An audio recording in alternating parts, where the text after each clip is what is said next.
Sometimes when all alone, I get this feeling.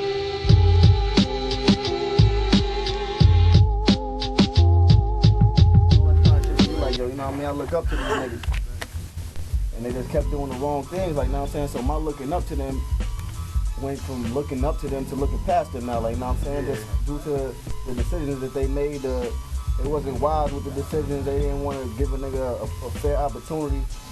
And when I asked them to be released from them, they kind of like was fucking me around. And they, you know what I'm saying? I tried to keep it G'd. I went over, tried to speak to the Sheik nigga.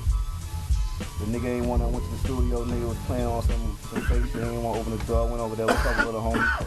Talk to the nigga about this shit, but prior to that, we've been having little problems and shit, and I always was trying to work this shit out. It was always me trying to work this shit out, like, yo, dog, I ain't gonna lie, I'm the youngest nigga over here.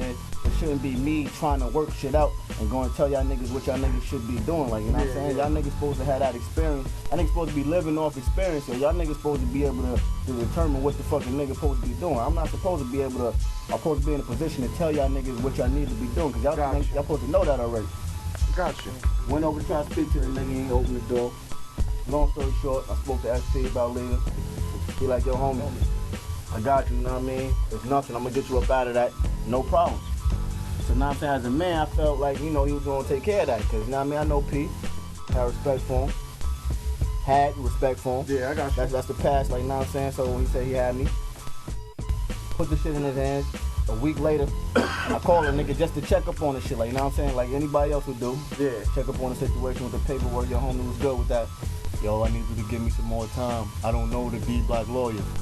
I gotta find out who he is and I'm gonna talk to you about this shit. So that shit kinda sound bogus to me, like, you know what I'm saying? You gotta find out who the nigga is. Like, come on, what do you mean? Like, so that probably is gonna answer my second question. This is probably the reason why you haven't came out with an album. Because that's been asked a lot too, that you haven't dropped the album.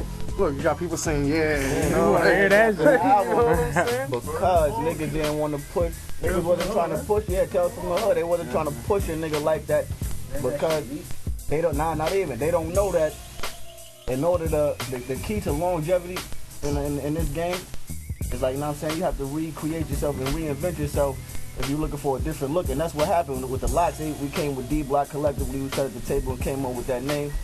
Niggas reinvented themselves and added me onto the shit for the youth. And that's what happened, but they didn't want to pass the torch, like, you know what I mean? So, they wanted a nigga to come out. They wasn't doing a nigga right.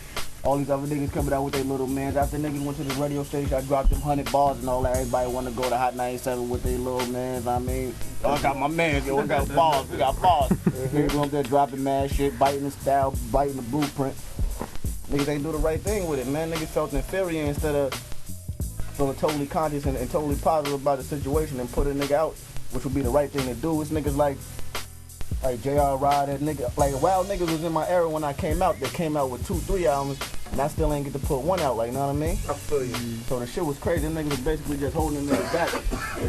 And like, I was young at the time, and even though it wasn't right, I kind of felt a certain way. I felt like niggas was playing with me and shit, so I was taking it on a negative note, straying away from niggas and all that. But like, now if you ask me, I just sit back and peep the shit and just, you know what I mean, look at it as in a way like I wasn't supposed to come out with them dudes, like, you know what I mean?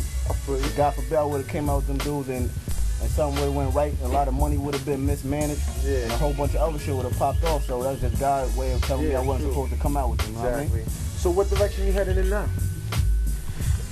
To be honest with you, them niggas, they try to let me go in no direction. they talk about all that punk shit, Puff holding the back and doing all that other shit. These niggas doing that shit to me right now. They ain't trying to let me about the contract. That's what I was getting at.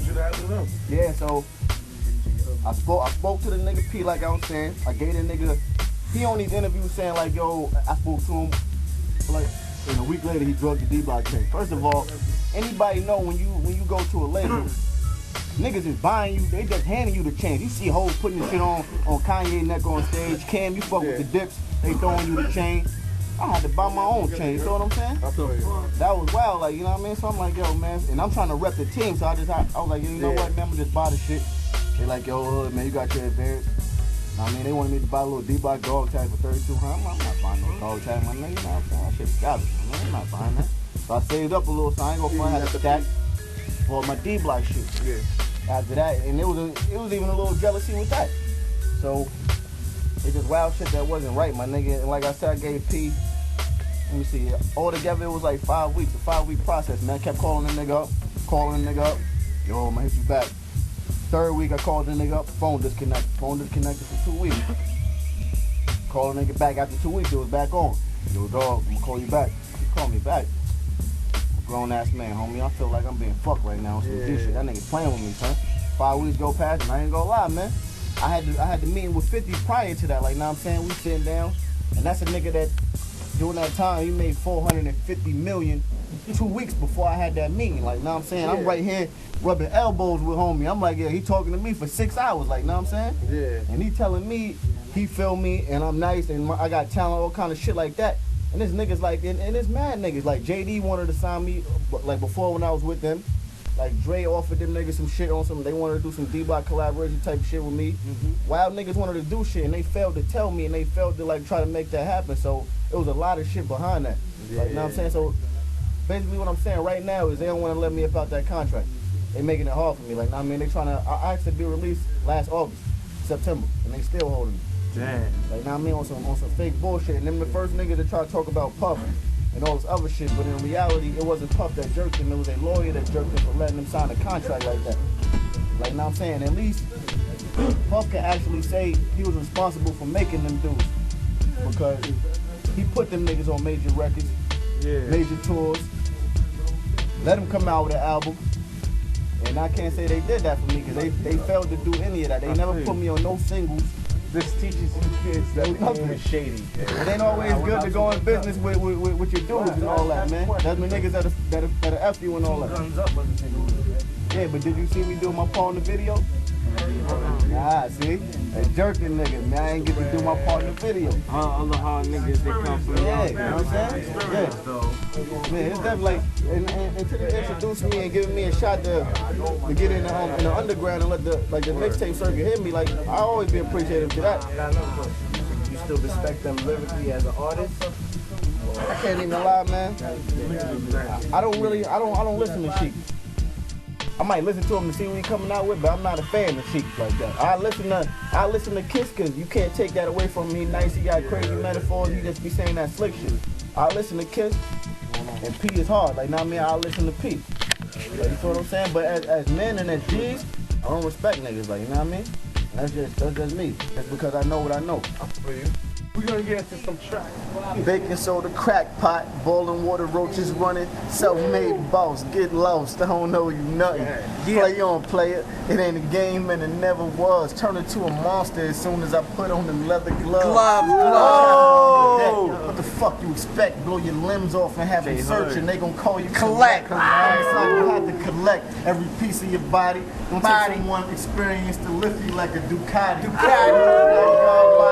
You think you hard probably because you watched American Gangster, Scarface and got it. That I fuck with, love to put in that work, and I love Denzel, but he gon' get somebody hurt, get somebody murked, because in movies is influencing them little wannabe fake G's to somebody doing men. When they release the God, it's a rap. I'ma be one of the niggas responsible for bringing the East Coast back. Yo, hat, real low and I be piffing it kush. Mixed with the sour, be making shit look different. The wet got a different scent. I can't fuck with it. But my goonies in New Jersey get big bucks with it. Got mad trucks with it. They be telling me come aboard, but getting knocked for the juices of charge that I can't afford. Even though it's the same time that they give you for dope. I'm gonna stick to what I know, and that's the smoke and the coke. Plus I'm tight with a couple Coast Guards, pay for their family vacations, they send me the postcards. Boyhood's so hard, I mean I'm so real. 50s, give me your meal so I can see how dough feel. My automobile came straight from Italy, Burgundy 08 Maserati, you kidding me? So vividly, gotta be the nicest nigga in this fucking industry. So what niggas envy me? Ask me if I care though. In the drop getting top, shorty, let your hair blow and let my hand go. Cause I ain't your man, boo. Just keep playing your position and blow me like bamboo. Bamboo. Make friends, young scrap, I'll make alliances. Cause I travel every inch of the world like a scientist. Nigga, what's that your boy?